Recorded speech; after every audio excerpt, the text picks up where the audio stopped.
Hi, my name's Tish. School's out, but learning never ends. I have a story for you today about not ever giving up.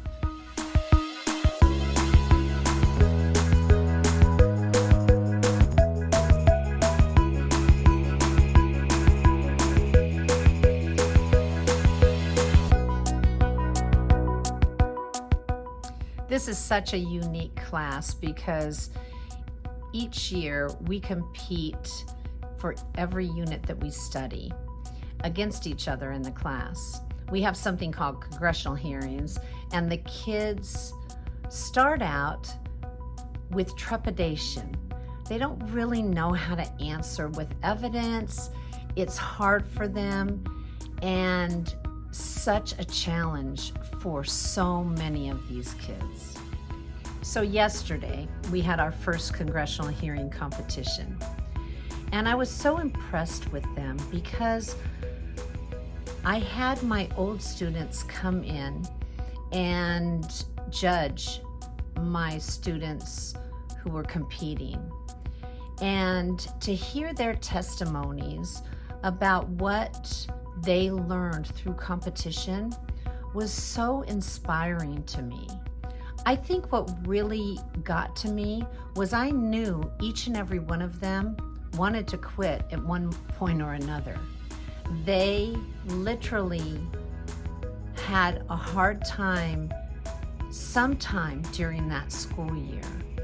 And what I appreciate about them was their stick-to-itiveness and their mental toughness in overcoming such a hard academic discipline as this class is. So it reminded me of a story of something that happened in my own life. When I was 12 years old, I was a swimmer, and I grew and I grew and I grew. And I don't know if you really realize this or not, but sometimes when you go through a great growth spurt, your athletic ability diminishes. Now, my sister at the time was 19 years old, 7 years older than me. She had just broken the record for the fastest woman in Nevada, and I was 12 years old, and I began doing horribly. I would look at these little girls who would beat me every day, and I hated to swim. My body wasn't feeling right.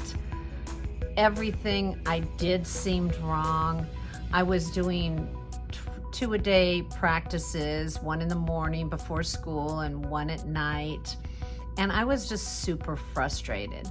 Now, at the time, my mother was a single mom, and she was working so hard, didn't have enough money to buy herself a pair of shoes. Well, little did I know that my mother is a very stubborn woman. And she got up early, that she had to go before she went to work, and opened the blinds, which I despised, and said, "Good morning, Mary Sunshine," which drove me crazy.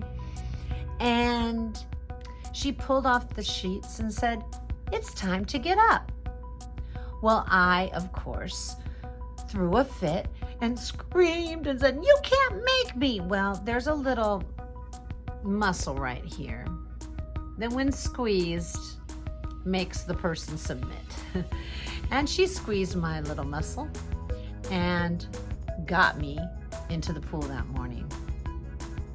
And that night, for months and months, she would not relent. She would not allow me to quit, even though it would have been a lot easier on her if she just said, okay. So the state meet came up, and I swam out of my mind. My body finally figured out what was happening, and I had a great meet. In fact, I had such a great meet that I broke my sister's freestyle time and was considered the fastest woman in Nevada at 12. When the meet was over, my mother came up to me and said, "You had such a nice meet, Patricia." And would you like to retire now? I said, oh no, Mother, I love swimming. And after that, I never came up to her again to tell her that I wanted to quit anything. She taught me that life lesson, to finish what you start, to give it your best, and to persevere. And I wanted my students to know that I'm proud of them. This is a hard class that they're taking. They're persevering, they're not giving up, and they're going forward with all of the trepidation and the fear and the uncertainty of the future. They're being strong, real winners, real lion chasers in this game of life. And I'm proud of them.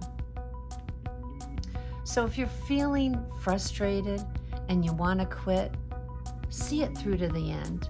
Finish out the season. Then if you want to retire, start something new, it's awesome. And you don't feel bad about it. Thank you for joining me at my channel. And I would so appreciate if you would subscribe, like, share, comment about your times that you wanted to quit, but you persevered as well. Now, I know what you're waiting for. It's Chachi Marie.